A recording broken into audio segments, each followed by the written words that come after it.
자, 기한은요 이렇게 네 덩어리로 구성이 되어져 있습니다. 첫째, 기한의 의의 부분, 그다음 기한의 종류, 그다음 기한 도래, 기한의 이익 네 가지인데요. 비교적 간단하죠. 의의부터 먼저 살펴보도록 하겠습니다. 조건하고 기한의 근원적인 차이는 조건은 도래할지 여부가 아까 불확실하거나 불투명했어요. 근데 기한은 확실한 거야. 확실한 거. 이 점에서 대비가 되죠. 내가 죽으면 이 아파트를 너한테 줄게. 내가 죽으면 확실하죠. 조건이 아니라 기한입니다. 기한부증이다. 기한부증이요. 내가 죽으면 이 땅을 줄게. 이거는 조건부여, 기한부여. 기한부증이라는 거 1번. 갑이 사망하면 증여하겠다. 이거는 조건 아니고 기한. 어떤 아빠가 딸한테 이혼하면서 그 딸한테 뭐라고 그러는 거냐면 네가 성년이 되면 내가 빌딩을 너한테 증여로 줄게. 성년이 되면 빌딩 준다. 성년이 된다는 거는 확실하죠. 기한입니다. 기한의 의의 이 정도 잡으시면 되셨고요. 두 번째, 기한의 종류 보실게요. 종류에 시기하고 종기가 있어요. 시기는 뭔가요? 시작하는 때. 종기는 끝날 때. 가령 A가 B한테서 A가 사업하다가 돈이 많이 모자라서 친구한테 돈을 빌렸더니 이 친구가 돈 많은 친구가 A한테 돈을 빌려준 거죠. 빌려주면서 10억을 빌려주면서 약속하기를 어떻게 약속을 했냐면 3년 뒤부터 지금 당장은 못 갚으니까 3년 뒤부터 월 얼마씩이요? 200만 원씩 까나갈게 라고 했다면 A는 언제부터? 3년이라는 기한의 이익을 얻어낸 거죠. 3년이라는 뭐를? 기한의 이익을. 그럼 이거는 효력이 언제 생겨요? 3년 뒤부터. 3년 뒤부터 시작하는 거죠. 이를 시기라고 그래요. 시기. 언제까지요? 200만 원씩 까가지고 뭐 할 때? 다 갚을 때가 끝나는 때 종기가 되는 거죠. 그래서 시기가 되면 효력이 생깁니다. 시기는 효력이 생기는 거예요. 시기는 효력이 생기는 거. 효력이 뭐 하는 거? 생기는 거.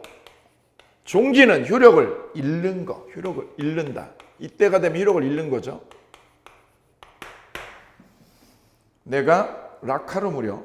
헬스하면서 라카르물 내가 빌렸어요. 라카르물 1년 동안. 이때 시작을 언제 넣냐? 나 4월 1일부터 살 좀 뺄 거야. 4월 1일 시작해서 언제까지요? 12월 말까지. 이때까지 내가 라커를 쓸 거야. 한 달에 사용료 얼마 내고. 시기를 4월 1일, 종기는 12월 말. 그러면 4월 1일 되면 효력이 뭐하고요? 생기고 12월 말 되면 효력을 잃고. 오케이.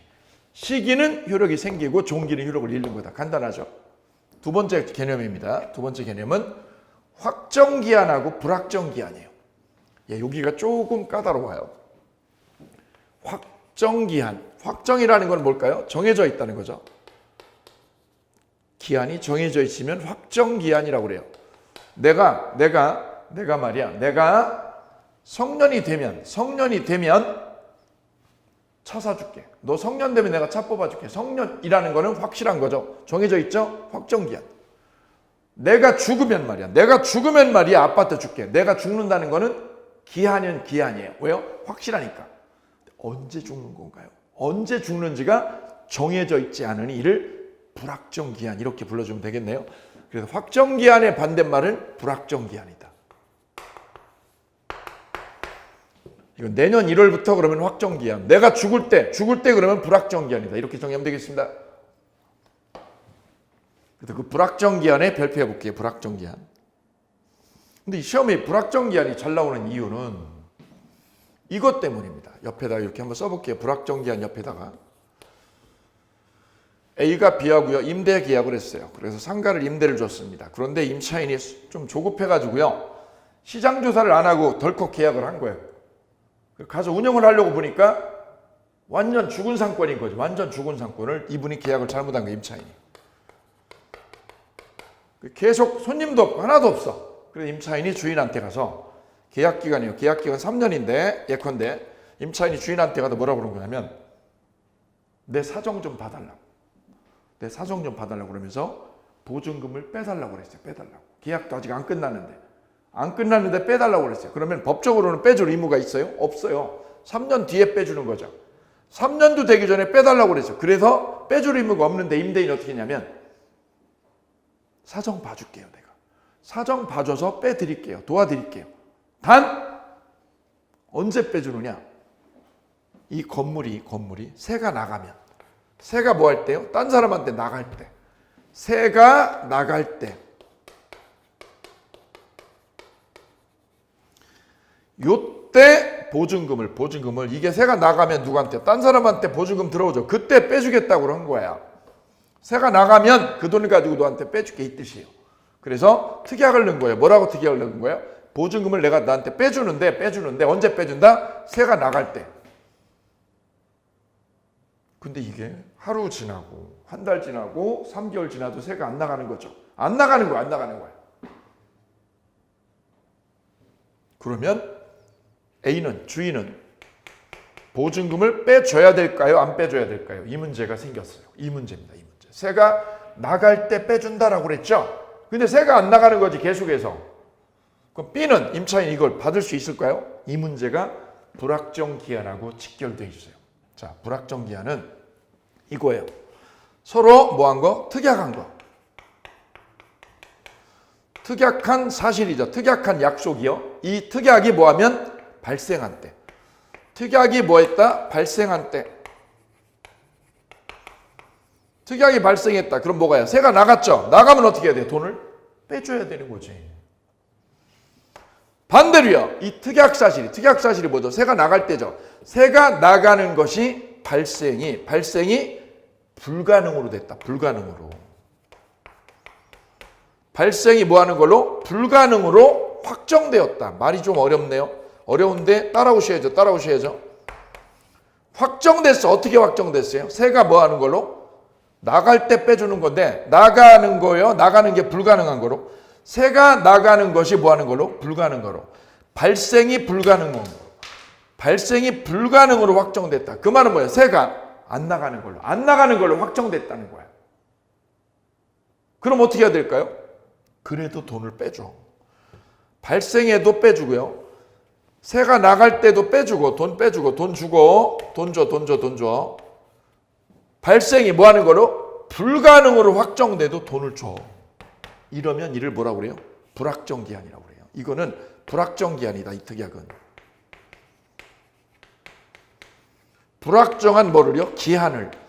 불확정한 기한을 약속한 거다. 이 불확정 기한의 뜻은 특약이요. 특약이 뭐 할 때?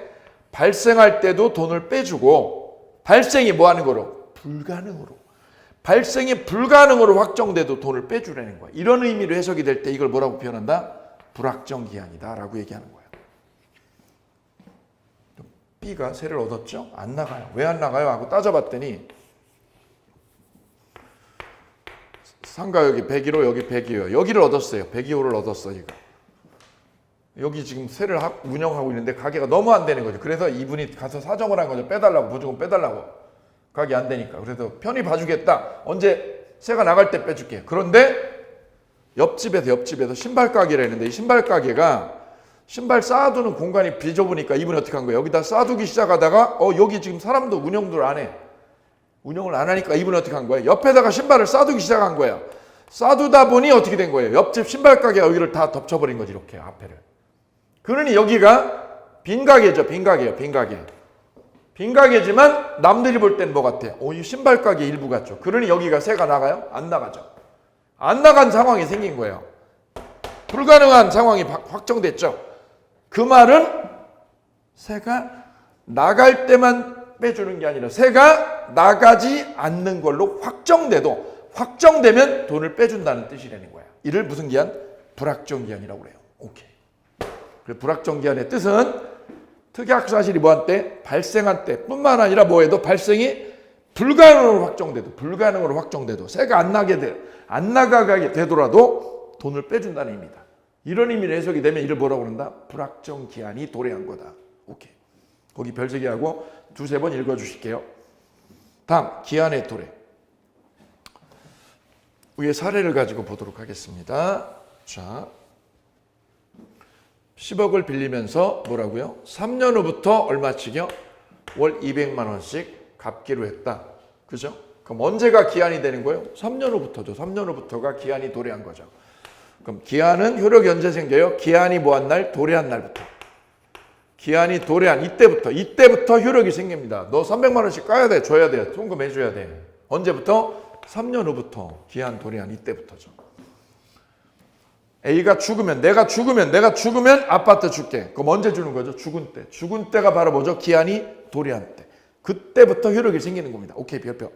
기한은 효력이 언제 생겨요? 도래한 때부터. 다음, 기한의 이익.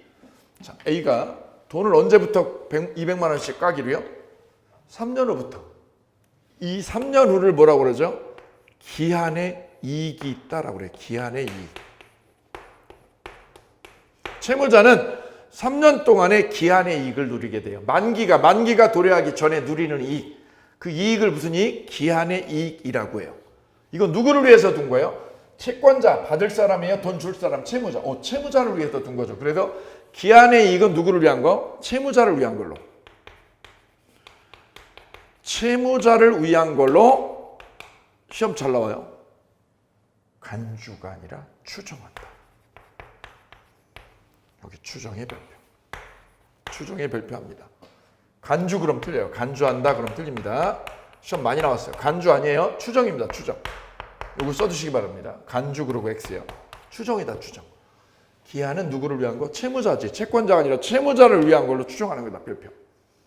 두 번째. 기한이익 상실자유. 자, 채무자는 3년 뒤부터 돈을 까나가는 거예요. 월 200씩. 근데 제가 은행에서 돈 10억을 이렇게 빌릴 때 내 부동산이나 내 집을요. 내 집을 담보로 빌렸다. 내 집 담보로. 은행에서. 그럼 나는요. 은행하고 계약할 때 3년 뒤부터 월 200씩 갚기로 했다. 그럼 3년이라는 뭐가 있는 거죠? 기한의 이익이 채무자한테 있는 거죠. 그런데 이 기한의 이익을 상실하는 경우가 있어요. 언제? 집이 담보죠. 담보가 어떻게 되면 멸실돼서 불나버리면.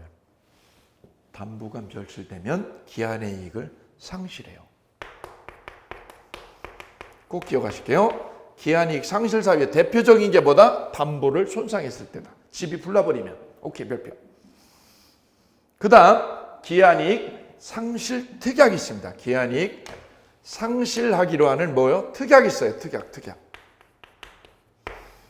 이건 어디서 쓰는 거냐면 금융기관이 돈을 빌려줄 때 보면 대출 약정서에 보면 이게 들어있어요. 무슨 특약이요? 기한이익 상실 특약. 어떻게? 다음과 같은 경우에는 약정서에 보면 다음과 같은 경우에는 채무자는 뭐합니다? 기한의 이익을 상실합니다 라고 써 있어요. 그 다음과 같은 사유가 생기면 다음과 같은 사유 그리고 뭐래요? 1항 이자를 몇 개요? 2기 연체하면 기한의 이익을 상실합니다. 당신은 채무자는. 그리고 열심히 이자 갚는 거예요. 왜요? 이르면 못 갚으면 기한의 이익을 뺏겨버려요. 그럼 은행은 어떻게 해요? 3년 기다려요? 안 기다려요? 안 기다리고 어떻게 해요? 즉시요. 즉시 집을 경매 붙일 수 있어. 기한이익을 상실하니까. 그래서 요 약정, 기한이익 상실 약정은 은행이에요. 은행이 자기들 유리하게 써놓은 약관이에요. 약관. 이를 무슨 특약? 기한이익 상실 특약이라고 합니다. One more time. 무슨 특약? 기한이익 상실 특약. 예시죠. 이건 예시입니다. 은행마다 다 달라요. 국민은행 다르고 농협 다르고 다 달라요. 여기 보시면 또 이런 것도 있어요. 이런 거. 보시면 채무자가 신용등급이요. 신용등급이 몇 등급이면? 7등급이면 7등급이 되면 기한이익을 상실한다. 오케이. 신용관리 열심히 해라는 거죠. 핸드폰 사용료 연체되지 말고 꼬박꼬박 갚으세요. 이런 뜻이죠. 이를 무슨 특약? 기한이익 상실 특약이라고 그래요. 그런데 이 특약은 두 가지로 종류가 나눠지게 되는데 하나는 정지조건부요. 정지조건부 상실특약. 또 하나는 형성권부요. 형성권부 상실특약. 그래서 기한이익 상실특약은 다시 두 가지로 나누어지게 됩니다. 여기 별표할게요. 정지조건부 상실특약과 또 하나는 무슨 특약? 형성권부 상실특약. 두 개로. 정지조건부는 무슨 특약이냐? 이런 의미예요. 2기를 연체하면 아니면 신용등급이 7등급이 되면 그죠? 특약 사유가 생기면 이 사유가 뭐하면 생기는 즉시요. 사유 발생하죠. 발생하면 즉시요. 즉시. 즉시 기한의 이익을 상실하게 되는 거예요. 언제? 즉시. 기한의 이익 상실한다. 끝나는 거야. 끝나는 거야. 바로 즉시. 집 압류 들어와. 경매 들어와요. 언제? 즉시. 사유 생기면 즉시 기한 이익을 상실해 버리는 거야. 이를 정지 조건부 상실특약. 형성권부는 아니에요. 사유 발생했죠? 사유가 발생했어도 여기는 즉시죠. 여기는 채권자인 은행이 뭐 해야 돼요? 통지해야. 은행이 통지해야 기한 이익을 상실해요. 사유 발생하고 누가 통지할 때요? 채권자가 통지해야. 채권자가 뭐야? 통지가 있어야 기한 이익을 상실하는 거야. 이를 형성권부 상실특약 이렇게 구별해요. 일단 정지조건부 상실특약과 형성권부 상실특약의 이 차이가 시험에 단골이다. 단골. 즉시 생기면 정지조건부. 채권자 통지가 있으면 형성권부. 그럼 이게 왜 즉시 생기느냐? 이 정지조건이라는 거에 실마리가 있어요. 정지조건이라는 게 뭐예요? 어떤 사유가 생기면, 어떤 사유가 뭐하면 발생하면 어떻게 되는 거야? 정지조건은 효력이 즉시 생기는 거야. 즉시 생기는 거야. 그게 바로 정지조건부죠. 근데 형성권부는 즉시 생기지 않아요. 형성이 되려면 기한이익 상실이라는 사유가 형성되려면 어떻게 해야 돼요? 가만히 있지 않고 채권자가 통지라는 거. 통지라는 의사표시가 있어야 돼요. 통지라는 의사표시가. 그를 뭐라고 그래요? 형성권이라고 그래요. 형성권은 의사표시가 돼야 되는 거죠. 그래서 형성권부 상실특약은 통지가 꼭 있어야 되는 거예요. 이건 통지 안 하고 즉시되고. 요 점이 다르다. 그러면 정지조건부 상실특약인지 형성권부 상실특약인지 이게 불분명하면 이 기한이익 상실특약이 1번인지 2번인지 불분명하면 그럼 어느 걸로 하느냐? 우리 대법원은 형성권부 상실특약으로 이걸로 추정한다. 이걸로. 정지조건부가 아니라 뭘로? 형성권부 상실특약으로 추정한다. 오케이. 결론. 기한이익 상실특약은 정지조건부는 버리고 이것만 기억하는 거야. 기한이익 상실특약은 형성권부 상실특약으로 추정한다. 그럼 형성권부 상실특약이 뭐냐고 물으면 뭐라고 그래요? 사유 발생하고 채권자가 뭐 할 때? 통지할 때 기한이익을 뭐 하는 것? 상실하는 것. 이를 형성권부 상실특약. 오케이. 요것만 때린다. 정지조건부는 버리시는 거죠. 오케이. 이러면 기한에 대해서 마무리가 되시겠습니다. 정리하면 기한은 뭐냐고요? 도래 여부가 확실한 거예요. 종류는 시기, 종기, 그 다음 확정기한, 불확정기한 있는데 시험은 이 불확정기한을 자주 내고 있다는 거. 기한은 효력이 언제 생겨요? 도래한 때부터 효력이 생깁니다. 기한의 이익은 누구를 위한 거예요? 채무자를 위한 거예요. 기한의 이익을 상실하는 거. 기한의 이익을 상실하는 사유의 대표 하나 기억하셔야죠. 바로 담보 잡힌 집을 불내버리면 기한의 이익 상실해요. 그 다음 기한의 이익 상실 특약 있죠. 그 특약은 하나만 기억한다. 뭐만? 형성권부 상실 특약. 이걸로 추정하니까. 오케이. 이렇게 해서 기한에 대해서 네 덩어리로 짧고 굵게 파괴를 해버렸습니다. 이러면 민법 총칙이 전체적으로 얼개가 맞춰지겠습니다. 그럼 민법 총칙을 그려볼게요. 얼개로. 총칙은 총 산이 몇 개냐면 6개요. 첫 번째, 권리변동. 여기서 원시취득과 승계취득에 관한 논의를 하게 되죠. 그 다음 두 번째가 법률의 의무. 2장에서 법률이 여기서 103조, 104조, 이중매매를 공부했죠. 세 번째가 의사표시. 비진입 표시, 허위 표시, 착오, 사기 강박. 네 덩어리를 했죠. 여기까지 오면 절반 온 거예요.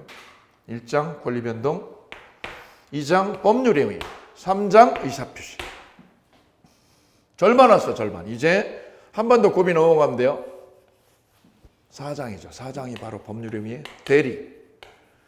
대리제도, 북대리제도, 무권대리제도, 피은대리제도. 5장이 바로 무효와 취소. 마지막 6장 바로 조건과 기한입니다. 이렇게 해서 민법 총칙은 세 덩어리에서 6덩어리, 6개의 작은 봉어리로 민법 총칙이 만들어져 있죠. 오케이.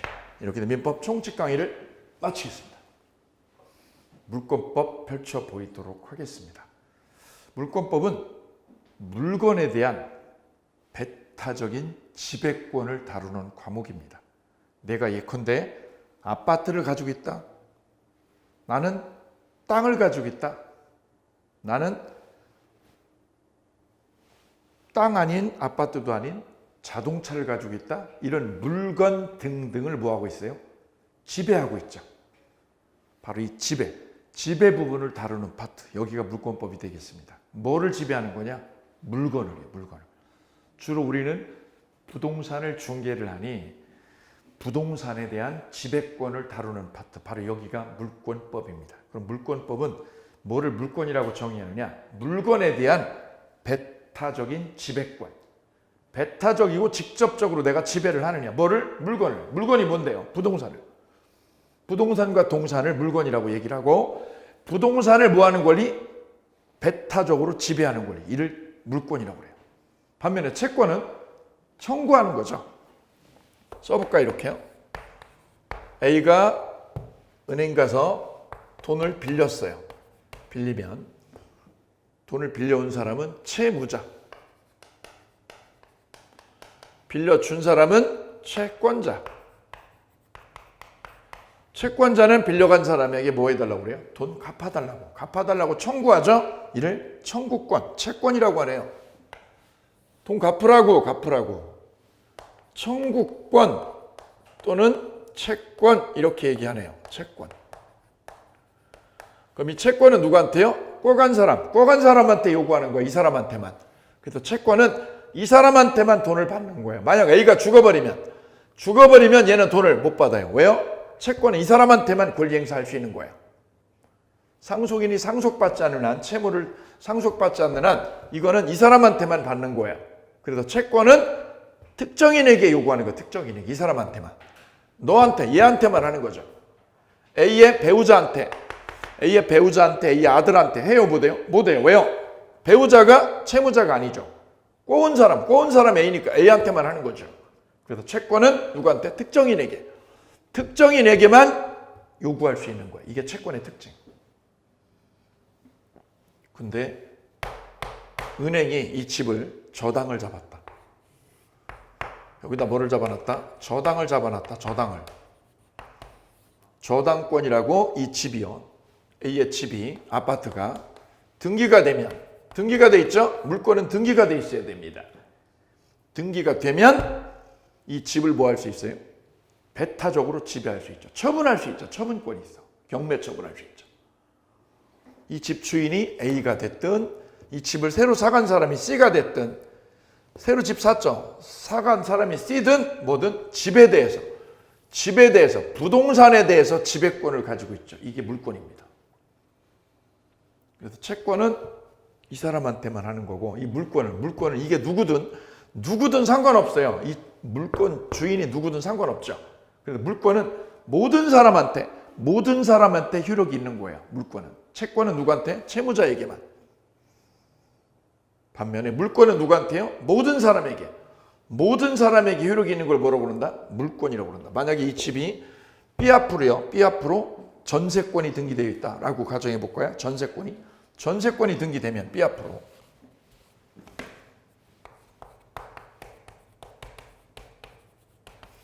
전세권이라고 등기가 돼 있어야 됩니다. 등기가. 그러면 이 전세권자는 세를 얻은 거예요. 전세금 1억 내고 등기를 해놨어. 이거 전세권이라고 그래요.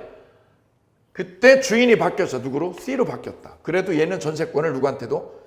C에게, 이 사람에게 주장할 수 있는 거예요. 왜요? 물권이니까. 채권은 이 사람한테만 하는데 얘는요. A가 주인이면 A한테, C가 주인이면 C한테, C가 또 팔아서 D한테, D한테도 전세권을 주장할 수 있는 거예요. 주인 바뀌어도 계속 주장할 수 있죠. 그래도 물권은 누구한테? 모든 사람에게 주장할 수 있는 거예요. 물권은 누구한테? 모든 사람에게. 채권은 누구한테요? 채무자에게. 이 점에서 확실히 다르고요. 이 물권은 처분할 수 있어요.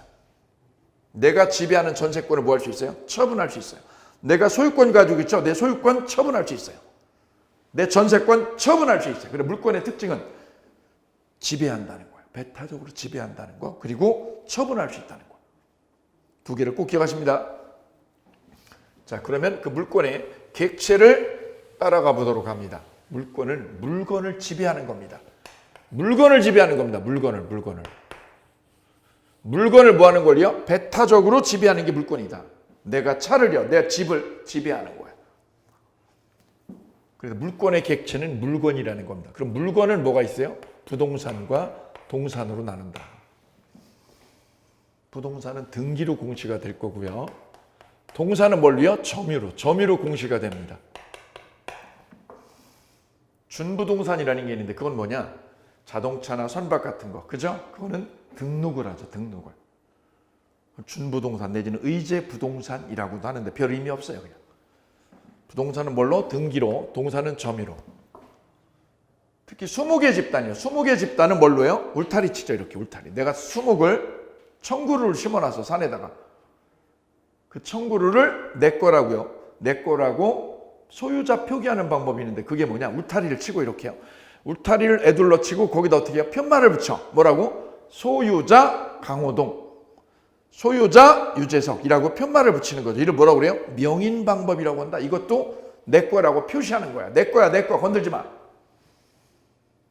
내 거 지배하는 거야. 강호동이가 지배하는 거야. 유재석이가 지배하는 거야. 배타적으로. 이 물건이죠. 뭐를 지배하는 거예요? 물건을. 그 물건을 두 개로 나눈다고. 뭐하고 뭐로? 부동산과 동산으로. 이때 물건이 하나면, 한 개의 물건이면 권리가 몇 개? 하나인 거. 이를 뭐라고 그래요? 일물일권주의라고 그래요. 일물일권주의. 일물일권. 그래서 물권의 객체에서 파생되는 원칙이 바로 일물일권주의입니다. 자, 그러면 책으로 가서 보도록 하겠습니다. 물권의 특성 나와 있죠? 물건에 대한 배타적인 지배권이 1번이고요. 두 번째, 제3자에게 대항력이 있다. 제3자한테도 내 권리 주장할 수 있어요. 절대권이라고 그래요. 대항력 있다. 대항력 있다. 세 번째는 처분권이 있다. 다음 2번 물건의 객체. 특정의 물건입니다. 이 물건을 지배하는 건데 거기서 파생되는 원칙이 무슨 원칙? 일물일권주의 원칙이라는 거다. 여기 동그라미 하실게요. 자, 그럼 구체적으로는요. 물건의 객체는 부동산과 동산을 말하는데 부동산은 뭐라고 정의를 해요? 민법에서 토지와 토지의 정착물을 부동산이라고 해요. 부동산이 뭐예요? 부동산, 그러면 우리 민법 99조에는 부동산을 이렇게 정의를 합니다. 토지와 그 토지에 뭐를요? 정착물. 정착물을 뭐라고 그래요? 부동산이다 라고 이렇게 정의를 합니다. 토지, 땅이죠, 땅. 그 다음 토지의 정착물. 정착물의 가장 대표적인 상징적인 물건은 바로 뭐죠? 건물이다. 그래서 부동산 그러면 상징적으로 토지하고 건물을 얘기하는 거예요. 나 부동산이 있어. 그럼 뭐가 있어? 토지 아니면 건물 둘 중에 하나지. 이를 부동산이라고 정의한다. 오케이. 자, 그래서 동그라미 2번 갈게요. 부동산에서 우리가 부동산을 얘기할 때 뭐라고 정의했어요? 토지의 정착물이라고 얘기했죠. 이때 토지의 정착물이 두 개로 갈라지는 거예요. 두 개로. 어떻게 갈라지는 거예요? 이렇게 갈라지는 거예요. 이렇게. 정착물이 바로 부동산이거든요. 정착물 중에서 토지의 일부인 것. 토지의 뭐인 것? 일부인 것이 있고요. 토지와 별개인 것. 토지와 뭐인 것? 별개인 것. 두 개로 나눠지는 거예요. 이게 정착물이. 그럼 이런 거죠. 이렇게. 내가 강원도에다가 땅을 샀어. 만평을. 땅 샀죠. 예.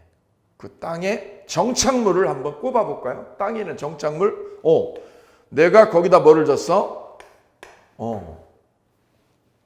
창고를 하나 줘놨어. 창고를. 건물을 줬군요. 그리고 옆에다가 나무를 심었어요. 뭐를요? 사과나무를.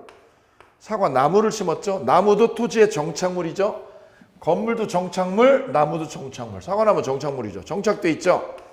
떨어져서는 살 수 없어. 건물이 땅에서 떨어질 수 있어요? 없죠. 떠 있을 수 없죠. 정착물이죠. 너 정착물이야. 너도 정착물이야. 그 다음 A가 여기다가 농작물로 배추를 심었어요. 배추. 배추도 뭐야? 땅에 정착돼 있죠. 이런 것 등등을 뭐라고 그래요? 정착물이라고 그래요. 정착물. 그런데 이 정착물이 두 개로 나눠진다는 거예요. 토지의 일부인 거냐, 토지와 별개인 거냐, 이렇게 구별이 된다는 거예요. 무슨 차이냐? 이 땅을 A가 땅 10,000평을 팔았다. B한테. 팔아가지고 등기를 넘겼다. 이때 이 땅의 정착물 중에서 땅의 일부인 거, 땅과 일부로 취급되는 게 뭐가 있느냐? 바로 수목이다. 이 수목은 토지의 일부예요. 땅의 일부. 따라서 땅을 팔면, 이 10,000평 땅을 얘한테 팔면 뭐도요? 사과나무도 따라가는 거지. 왜요? 일부니까. 건물은 그럼 어떻게 돼요? 땅과 별개다. 얘는 땅하고 별개야. 별개. 땅과 별개지. 별개니까 어떻게 돼요? 땅만 가져가는 거야. 땅만 네가 가져가고 건물은 냅둬. 왜 그런 거야? 별개로 취급돼. 우리는 땅 물건 하나, 건물 물건 하나 따로따로 있는 거야. 그래서 건물은 땅과 별개다. 수목은 일부고. 그럼 이 매수자는 뭘만 가져가요? 땅과 사과나무. 사과나무를 얘가 다 차지하는 거지. 그럼 사과도 얘가 차지하는 거네. 건물은 못 차지하고요. 왜요? 별개니까. 이거다. 이걸 구별하려고 일부냐 별개냐 이걸 따지는 거야. 배추는 농작물이죠. 벼, 보리, 배추 이런 농작물은 별개로 취급돼요. 따라서 토지의 일부로 취급되는 거 뭐냐? 그러면 이거죠. 수목입니다. 수목의 집단. 수목의 집단은 뭘로 봅니다? 일부로 취급이 됩니다. 여기 사과나무, 배나무 이런 것들, 소나무 이런 것들. 그런데요, 이 수목의 집단이 원래는 땅의 일부잖아요. 그런데 이 수목의 집단을 별개로 만드는 방법이 있는데 그게 바로 뭐냐? 명인 방법을 하는 거예요. 이렇게 울타리 치는 거야. 울타리 치고 강호동이가 여기다 어떻게 하는 거예요? 편말 붙이는 거지. 강호동이 거 출입금지, 입산금지라는 게 가끔 보이죠. 우리 성묘하러 갈 때 보면 성묘할 때 보면 시골에 이렇게 편말이 붙어 있고 거기 철조망이 쳐져 있죠. 거기에 뭐가 붙어 있어요? 이름 써 있어. 입산금지, 소유자 강호동 이렇게 써 있죠. 그게 바로 뭐냐? 명인 방법을 한 거야. 요 나무에 대해서 명인 방법을 한 거죠. 그러면 일부가 아니라 별개로 돼. 별개로. 그래서 수목의 집단에다 뭐를 설치하면 명인 방법을 설치하면 별개가 되고 그러지 않으면 수목의 집단은 땅의 일부가 되는 거예요. 아니면 이 수목을 어떻게 하면 임목으로 등기해 돼요. 임목 등기. 임목으로 뭐예요? 등기요. 등기를 따로 꽂아버려. 그러면 별개가 돼. 별개로. 그래서 수목의 집단이 별개로 취급되는 거 두 가지가 있어요. 뭐가 있어요? 명인 방법과 임목으로 등기하는 거 두 가지. 꼭 기억하실게요. 기억. 동그라미 이번에 보면 토지의 정착물로서 토지와 별개인 거, 별개의 별표. 별개니까 따로 거래되는 거죠. 땅과 따로 거래되는 거. 기억, 건물. 건물은 토지에 부합 안 하고 별개예요. 니은 농작물. 농작물은 명인 방법을 갖출 필요 없이 경작자 겁니다. 언제나 경작자 거. 농작물 밑에다 쓸 때 배추요. 벼, 보리, 배추 이런 건 농작물이죠. 이거는 명인 방법. 울타리 쳐야 돼요? 안 쳐도 돼요. 안 쳐도 언제나 경작자 거라는 거다. 디귿 명인 방법을 갖춘 수목 있죠. 수목. 이 수목은 별개지. 근데 그 수목은 소유권. 소유권이 강호동이 거라고 공시할 수 있어요. 그런데 이거는 저당권을 표시할 수는 없어요. 왜 그럴까요? 등기를 못 하거든요. 울타리 치고 편말 다른 거잖아요. 이렇게 편말을 다른 거죠. 이거는 등기를 못 하기 때문에 저당권 공시를 못 한다는 거에 한계다. 이게 저당권 표시는 못 한다. 별표. 그런데 밑에 니을에 보면 등기된 임목을 등기를 치면 소유권이 강호동이라고도 표시가 될 뿐만 아니라 뭐까지요? 은행에서 저당을 잡고 대출도 해줘요. 바로 명인 방법을 갖춘 수목과 이 수목이 명인 방법을 갖춘 거냐 등기된 임목이냐의 차이는 뭐냐? 저당권의 객체가 되냐 안 되냐 이거. 명인 방법을 갖춘 수목은 저당권의 객체가 안 되는 반면 등기된 임목은요. 임목은 뭐가 돼요? 저당권의 담보로 쓸 수 있다는 거야. 별표. 다음 물건을 분류할 때 물건을 이렇게 분류해요. 물건은 부동산과 동산으로. 첫 번째 분류 방법 1번. 그 부동산이 일부인 것, 토지의 일부인 것과 별개인 걸로 분류가 되는 거예요. 1번. 1번이 바로 좀 길죠. 여기가 가끔 시험에 나올 거예요. 두 번째는요. 물건을 분류할 때 첫째가 부동산하고 동산 분류했죠. 두 번째 물건의 분류는 부동산, 동산이 아니라 주물하고 종물이에요. 주물 그리고 종물 이론. 내가 어부인데 저 서해안에서 어부로 살고 있는데요. 배를 가지고 있어요. 배를. 돛단 배를. 이거 미는 거, 손으로 미는 거. 그럼 배를 밀려면 뭐가 있어요? 노가 있어야 되죠. 바로 이 노를 종물이라고 그래요. 배는 주물. 그럼 주물하고 종물 관계는 어떤 관계냐? 배를 처분하면 종물도 딸려가는 거예요. 왜? 딸려 있으니까. 이를 주물 종물 관계에 있다라고 얘기를 해요. 이 노는 배하고 독립된 물건이죠. 따로 떨어져 있죠. 따로 움직여. 그런데 이게 주물의 가치를 도와주는 거야. 이를 종물이라고 그래요. 횟집에 가면 뭐가 있어요? 수족관이 있죠. 수족관이 바로 뭐예요? 종물입니다. 횟집 팔면 수족관도 어떻게 해요? 팔려가는 거예요. 같이 팔려가는 거를 종물이라고 해요. 우리 아파트 보면 내가 살고 있는 45평짜리 전유 부분이 있어. 전유 부분. 내가 전용 공간으로 쓰는 거를 전유 부분이라고 그래요. 전유 부분. 그럼 전유 부분에 딸려 있는 게 뭐가 있을까요? 대지 지분이 있죠. 대지 지분을 바로 대지 사용권, 대지 지분이라고 그래요. 대지 사용권. 이것도 뭘로 봅니다? 종물입니다. 종물. 전유 부분이 주물, 대지 사용권은 종물. 주종 관계에 있는 거예요. 그럼 전유 부분이 팔리면 전유 부분 45평이 팔리면 무슨 지분도? 대지 지분도 같이 팔려 나가는 거예요. 그럼 전유 부분에다가 저당을 설정하면 여기다 저당 설정하면 저당권의 효력은 저당권의 힘은 어디에? 대지 지분에도 효력이 미치는 거예요. 이게 전유 부분이 넘어가면 대지 지분도 경매로 같이 가는 거예요. 왜요? 종물이니까. 이를 주물 종물 이론이라고 얘기한다. 여기서 중요한 건 이 부분입니다. 전유 부분에 대한 저당권의 효력은 어디에도? 대지 사용권에 미친다. 이를 권리의 종물이라고 그래요. A 기억이요. 기억. 아파트 어디에? 전유 부분에 설정한 저당권은 어디에 미친다? 대지권에. 대지권에 왜 미쳐요? 종물이니까. 별표. 기출문제. 그 다음 니은은 별 3개요. 니은은 조금 길죠. 길은데 이렇게 그림을 도해를 하면 쉬울 거예요. A가 가지고 있는 땅을 B가 빌리는 거예요. 땅을 빌리는 거야. 뭘로 빌리는 거예요? 임차권으로 빌릴 수도 있고요. 땅을 빌리는 방법에는 임차권으로 빌리는 방법이 있고요. 또 하나는 지상권으로 빌리는 방법이 있어요. 뒤에서 할 거예요. 이거 뒤에서. 둘 다 뭐 하는 거? 땅을 빌리는 거야. 땅 빌려. 임차권으로 빌렸고 지상권으로 빌렸고 어쨌거나 땅 빌리는 거죠. 빌려가지고 여기다 뭐 하는 거예요? 건물을 짓는 거야. 건물을. 뭐 하려고? 콩나물 공장을 여기다 지었어. 콩나물 공장을.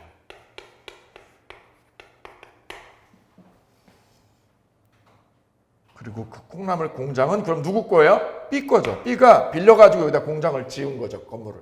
B 거죠. B 거. 그 콩나물 공장에다가 대출을 잡으면, 저당권 설정하면 이 문제입니다. 콩나물 공장이 건물에다가, 콩나물 공장 건물에 뭐 설정하면? 저당권 설정하면. 저당권의 효력은 나 이 콩나물 공장 건물 가지고 은행에서 대출 뺐어 5억을. 그럼 그 저당권의 효력은 저당 잡은 은행이죠. 은행. 얘가 못 갚으면요. 대출금 못 갚으면 5억을. 못 갚으면 은행은 어떻게 할까요? 건물을. 콩나물 공장은 어떻게 할까? 경매하겠지. 못 갚으면 경매하지. 건물 담보 잡은 거. 경매 때리죠. 그래서 이 콩나물 공장을 낙찰받았어, 낙찰을. 누가? C가. C가 낙찰자야, 낙찰자. 그럼 낙찰자는 콩나물 공장만 가져갈까요? 공장을 떠받치는 거. 공장을 떠받치는 밑바탕이 되는 권리 있죠. 그게 뭐죠, 바로? 이거죠. 이것도 낙찰자가 차지해요. 왜요? 이게 바로 종물이야. 건물의 종물. 종물을 낙찰자가 같이 가져가는 거예요. 그래서 이런 얘기하는 거죠. 건물에 대한 저당권의 효력은 건물을 떠받치고 있는 권리, 건물을 떠받치는 권리, 그게 바로 뭐죠? 지상권이나 임차권, 여기에도 효력이 미친다. 그러니 낙찰자는 콩나물 공장을 낙찰로 가져가면, 경매로 가져가면 뭐까지요? 지상권이나 임차권도 같이 가져간다. 왜 가져가는데? 종물이라서. 오케이. 이게 종물, 이게 주물이다. 그래서 권리의 종물이라고 얘기하는 거예요. 이게 물건이 아니라 권리인데, 권리인데도 종물 이론이 작용하더라라는 거죠. 원래 주물 종물은 물건끼리 주종 관계를 얘기하는 건데, 우리 판례는 물건이 아니라 어디에요? 권리에도요. 권리에도 주물 종물 이론을 여기다가 유추 적용하더라라는 게 이게 특별히 유의미한 거예요. 그래서 콩나물 공장의 저당권을 잡으면 그 저당권의 효력은 어디에도 미친다? 임차권에도 미친다. 지상권에도 미친다. 오케이. 여기 별 3개. 그럼 누가요? 낙찰자가. 건물 낙찰자가 뭐까지요? 임차권도 차지하고 지상권도 차지한다. 별표. 다음 4번. 일물일권주의요. 물건이 하나면 권리가 몇 개? 하나인 거. 이게 일물일권주의죠. 그래서 땅이 하나면요. 땅이 한 필지면 소유권 몇 개? 하나여야지. 여기 한 필지 땅이면 소유권이 몇 개? 한 개. 이게 일물일권주의. 땅 하나인데 소유자 둘 대? 그럼 죽음이죠. 전쟁입니다, 그거. 일물일권주의다. 물건 하나면 소유권 하나.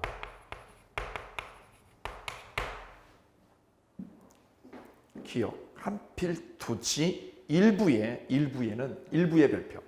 소유권이나 저당권은 성립할 수 없다. 별표. 기출문제. 이 땅 일부에다가 요만큼에만 소유권 들어와요? 못 들어오지. 여기 어떻게 소유권이 들어와? 요 일부에만 분필 안 했죠? 안 하면 저당권도 설정 안 되죠. 설정하려면 어떻게 돼요? 분필을 해야지. 분필하면 되죠.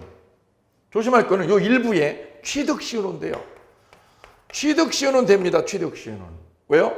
요 일부만을 점유를 했다. 점유를 20년 했다. 평온 공연하게. 그럼 요거 분필해가지고 얘가 취득 시효로 먹을 수 있어요. 취득 시효는 된다는 거. 요거 기억해 두실게요. 니은에 보면 한필 토지 일부의 별표 취득 시효로 소유권 먹을 수 있다. 요건 기억하셔야 됩니다. 이래서 물권의 객체인 일물일권주의에 대해서 짚어보셨습니다. 구체적으로는요. 부동산하고 동산으로 구별을 했고 부동산을 어떻게 나눴어요? 토지의 정착물 중에서 토지의 일부인 거라고 별개인 걸로 갈라쳤다. 이렇게. 그 다음 주물하고 종물 이론을 나누어서 주종관계에 있는 것, 특히 우리는 콩나물 공장을 기억을 한다. 콩나물 공장이라고 써둡니다. 거기다가 니은에 3번의 니은에 토지 임차권자가 신축한 건물이라고 적혀있죠. 그 건물을 무슨 건물? 콩나물 공장. 콩나물 공장의 저당을 설정하면 그 효력은 어디에 미친다? 임차권이나 지상권에 미친다는 주종관계, 주물 종물 이론을 꼭 기억해 두실게요. 그래서 물권의 객체 되셨고 이어서 물권의 종류 같이 보도록 하겠습니다. 물권의 객체에서는 일물일권주의 원칙이 작용하고 물권의 종류에서는 물권 법정주의 원칙이 작용합니다. 물권 무슨 주의? 법정주의 원칙. 대원칙 중에 하나예요. 기억해 주셔야 되죠. 무슨 뜻인가요? 물권은 누가? 법에서 정해놨다는 거야. 법으로 정해놨다는 거야. 이를 물권 법정주의 원칙이라고 해요. 그래서 물권은 법으로 정해놔서 내 마음대로 계약을 못해요. 법이 정한 대로 해야 돼. 그래서 이 물권 법정주의 원칙 때문에 계약 자유가 인정 안 됩니다. 인정 안 돼. 물권법에서는 인정 안 돼. 법대로 해야 돼. 법대로. 법정이라는 말이 뭐예요? 법대로 하라고. 법대로. 계약 자유 그딴 거 없어. 물권법에서는 계약 자유라는 게 없어. 거꾸로 계약법은 지 맘대로 해요. 계약자 지 맘대로 정하는 거예요. 근데 물권은 법대로 해야 돼. 법대로. 법조문의 내용이 굉장히 꼼꼼하고 디테일하게 정리가 돼야 될 파트 바로 물권법이에요. 왜요? 법대로 해야 돼. 법이 정한 대로. 왜 그런 거예요? 물권은 모든 사람에게 영향을 주거든요. 계약은 지네 둘만 효력이 있어. 둘만. 물권은 누구한테? 대한민국에 있는 모든 사람에게 영향을 주기 때문에 니네 맘대로 하는 거 안 돼. 물권은 법대로 해야 돼. 법대로.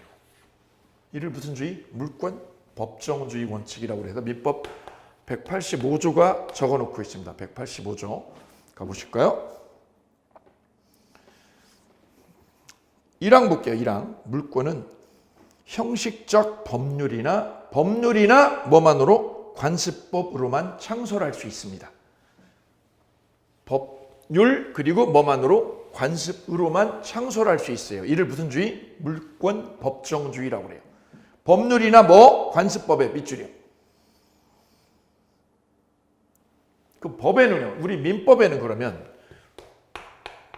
민법에는 몇 개가? 8개가 법전의 순서대로 등장을 해요. 민법전에 보면. 그 8개가 어떻게 분화가 되느냐 볼까요? 물권은 이렇게 분화가 돼요. 첫 번째 점유권 그리고 소유권. 첫 번째 뭐 나와요? 점유권. 두 번째는 소유권 나와요. 소유권은 물건을 뭐 하는 거죠? 사용도 하고 수익도 하고 처분도 할 수 있는 거야. 사용 수익 처분을 다 하는 거야. 사용 수익 처분을 지 맘대로 다 해. 내 아파트 내가 쓰지. 내가 뭐예요? 임대줘서 수익도 얻지. 내가 필요하면 처분도 하죠. 그래서 소유권은 물건을 뭐 하는 권리? 사용 수익하고 뭐 하는 권리? 처분하는 권리입니다. 처분권. 그래서 소유권이 있다는 얘기는 이걸 가지고 있는 거야. 사용 수익하고 뭐까지요? 처분까지. 이걸 다 가지고 있을 때 소유권이 있다라고 그래요. 그럼 이게 소유자가 사용 수익권만을 빌려주면 사용 수익권만을 누구한테 빌려주면 이를 뭐라고 그래요? 용익 물권이라고 그래요. 용익 물권. 사용하고 수익하는 권리야. 물건을 사용 수익하는 거. 거기에 3개가 있어요. 뭐냐? 지상권. 두 번째 지역권. 세 번째 전세권. 3개를 용익물권이라고 얘기합니다. 지상권, 지역권, 전세권. 그 다음 처분권이요. 처분권을 지배하는 것. 거기에 3개가 있는데 이를 담보물권이라고 해요. 그 담보물권에는 유치권, 질권, 저당권 셋이 있습니다. 유치권, 그 다음 질권, 그 다음 저당권. 이 셋을 묶어서 무슨 물권? 담보물권 이렇게 얘기해요. 특징은요. 물건에 처분권을 쥐고 있는 거예요. 처분권. 내가 은행에다가 집을 저당을 잡혔다. 대출 10억을 빼고 10억 융자 받고 저당을 설정했죠. 그러면 은행은 뭐 할 수 있어요? 이 집을 담보 잡은 이 집을 처분할 권능이 있어요. 처분권이 은행에 있는 거야. 왜요? 담보를 잡혔으니까. 이를 담보물권. 그 담보물권에 몇 개가? 3개가. 유치권, 질권, 저당권 3개가 있어요. 그래서 연결해 볼게요. 개수 세 볼게요. 하나, 둘, 셋, 넷, 다섯, 여섯. 그럼 6개 있죠? 그리고 7, 8. 그래서 물권은 총 몇 개가? 8개가. 8개가 법전에 정해져 있으니 이를 무슨 주의? 물권 법정주의 원칙. 이렇게 얘기하게 된 거죠. 이 분화 과정을 연습을 해 두셔야 돼요. 물권이 8개. 그래 법전에 보면 여기 이 순서대로 나오게 돼 있어요. 점유권, 그 다음 소유권, 그 다음 용익물권의 3개, 그 다음에 담보물권 3개가 순서대로 등장합니다. 그래서 시험 문제도 각 하나, 여기 하나, 소유권은 양이 많아요. 그래서 2개에서 3개. 그 다음 여기는 각 하나씩이야. 하나씩. 유치권 하나. 근데 질권은 시험에 나오잖아. 질권은. 왜요? 질권이 뭐냐면 요즘엔 잘 쓰지 않아요. 왜냐면 신용카드가 생기면서 잘 쓰지 않아. 예전에는 많이 썼거든요. 내가 돈이 필요해, 급전이. 그럼 어떻게 해요? 전당포에 가서 시계를 맡기고 어떻게 해요? 저 돈 좀 빌려주세요. 빌려주세요. 그럼 그쪽에다 뭐라고 그러죠? 담보를 내놔, 담보로 시계를 내놓으라고. 그죠? 바로 담보가 바로 시계 이런 거죠. 핸드백 같은 거. 이게 바로 질권입니다. 그럼 전당포에다 뭐를 잡은 거예요? 질물로 시계나 핸드백을 잡고 돈을 빌려주는 거죠. 이게 질권입니다. 안 갚으면요. 저 일주일 동안 빌릴게요. 일주일 동안 돈 빌려주세요. 못 갚으면 처분하세요. 바로 질권을 잡고 있는 전당포가 처분권을 쥐는 거죠. 처분권을. 질권입니다. 근데 이 질권은 시험에 나오지 않아요. 왜냐? 부동산 중개업자는 동산 중개를 안 하기 때문에. 그래서 여기 시험에 출제되지 않습니다. 유치권 하나, 저당권에서 2개 정도. 시험 문제 이렇게 출제가 됩니다.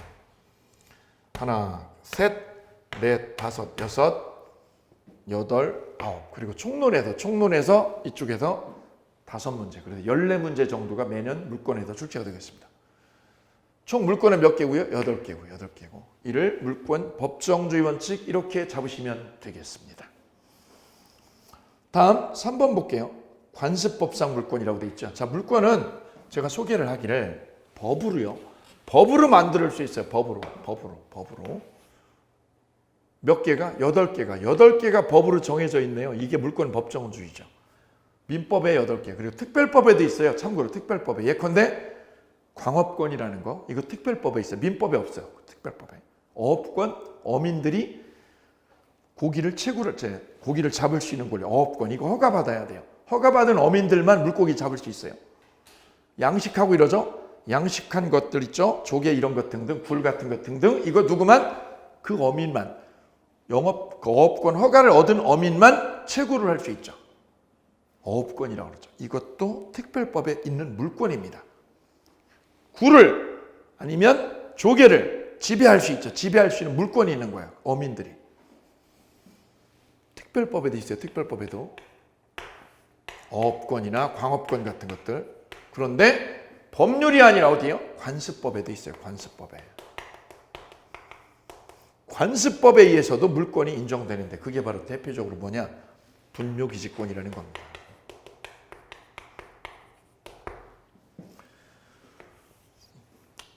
요즘에야 이 소유관계가 분명해서 이런 일이 없지만 예전에는 이렇게요. 여기 조상님 묘를 가지고 있죠. 묘를 이렇게. 조상님 묘를, 할아버지 묘를. A가 임야도 가지고 있고요.